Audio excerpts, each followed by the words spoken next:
ನಾಳೆ ಕೋರ್ಟ್ ಆದೇಶದ ಬೆನ್ನಲ್ಲೇ ಸಿಎಂ ದೇವರ ಮೊರೆ ಹೋಗಿದ್ದಾರೆ.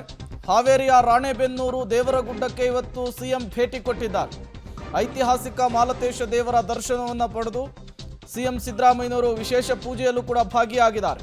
ಸಂಕಷ್ಟದ ನಿವಾರಣೆಗೆ ಕುರುಬ ಸಮಾಜದಿಂದ ದೇವರಿಗೆ ವಿಶೇಷ ಪೂಜೆಯನ್ನು ಹಮ್ಮಿಕೊಳ್ಳಲಾಗಿತ್ತು.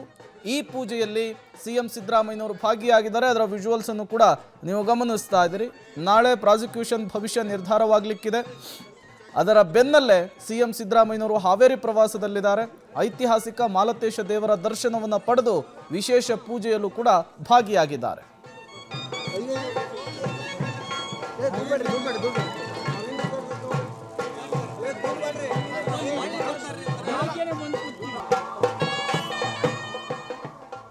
ಮತ್ತಷ್ಟು ಡೀಟೇಲ್ಸ್ ಅನ್ನು ಕೊಡ್ತಾರೆ ನಮ್ಮ ಪ್ರತಿನಿಧಿ ಫಕೀರಯ್ಯ.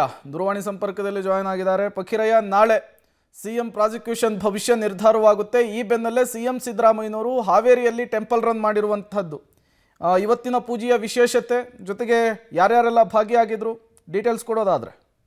ಖಂಡಿತವಾಗ್ಲೂ ಪ್ರೇಮ್ ಕುಮಾರ್, ಈಗಾಗಲೇ ಕಳೆದ 2 ತಿಂಗಳಿಂದ ಕೂಡ ಸಿಎಂ ವಿರುದ್ಧ ಏನು ಮೂಢ ಹಗರಣವನ್ನ ಪ್ರಾಸಿಕ್ಯೂಷನ್ ಹಾಕಿರುವಂತದ್ದು. ಹೀಗಾಗಿ ಸಿಎಂ ಸಿದ್ದರಾಮಯ್ಯವ್ರನ್ನ ಇಕ್ಕಟ್ಟಿಗೆ ಸಿಲುಕಿಸುವಂತ ಕೆಲಸವನ್ನು ಮಾಡ್ತಾರೆ. ಹೀಗಾಗಿ ಸಿಎಂ ಸಿದ್ದರಾಮಯ್ಯನವರ ಬೆಂಬಲಿಗರು ಇವತ್ತು ಹಾವೇರಿ ಜಿಲ್ಲೆಯ ರಾಣೆಬೆನ್ನೂರು ತಾಲೂಕಿನ ದೇವರಗುಡ್ಡದ ಮಾಲತೇಶ ಅಂದ್ರೆ ಕುರುಬ ಸಮುದಾಯವರು ಹೆಚ್ಚು ನಡ್ಕೊಳ್ಳುವಂತಹ ದೇವರು ಅದೇನಿದೆ ಮಾಲತೇಶ ದೇವರು. ಹೀಗಾಗಿ ಐತಿಹಾಸಿಕ ದೇವಸ್ಥಾನದ ಮೊರೆ ಹೋಗಿರುವಂತದ್ದು. ಅವರ ಭಕ್ತರು ಕೂಡ ಬೆಳಗಿನಿಂದಲೇ ಕೂಡ ವಿಶೇಷವಾದಂತಹ ರುದ್ರಾಭಿಷೇಕ ಮತ್ತೆ ಸಂಕಷ್ಟರ ನಿವಾರಣಾ ಏನು ಅಭಿಷೇಕವನ್ನ ಮಾಡಿಸಿರುವಂತದ್ದು. ಹೀಗಾಗಿ ಸಿಎಂ ಸಿದ್ದರಾಮಯ್ಯವರು ಕೂಡ ಇವತ್ತು ಮಾಲತೇಶನ ದೇವರ ದರ್ಶನ ಪಡೆದು ಸಂಕಷ್ಟ ನಿವಾರಣೆಗಾಗಿ ಇವತ್ತು ಪೂಜೆಯನ್ನು ಸಲ್ಲಿಸಿ ವಿವಿಧ ಅಭಿವೃದ್ಧಿ ಕಾಮಗಾರಿ ಚಾಲನೆ ಕೂಡ ಮಾಡಿರುವಂತದ್ದು. ಒಟ್ಟಲ್ಲಿ ಭಕ್ತರು ಹಾಗೂ ಅವರ ಬೆಂಬಲಿಗರು ಕೂಡ ಇವತ್ತು ಮಾಲತೇಶ ದೇವಸ್ಥಾನದಲ್ಲಿ ವಿಶೇಷವಾದಂತಹ ಪೂಜೆಯನ್ನ ಸಲ್ಲಿಸಿರುವಂತದ್ದು. Prem, okay, thank you Fakirayya ತಮ್ಮೆಲ್ಲ ಮಾಹಿತಿಗಾಗಿ.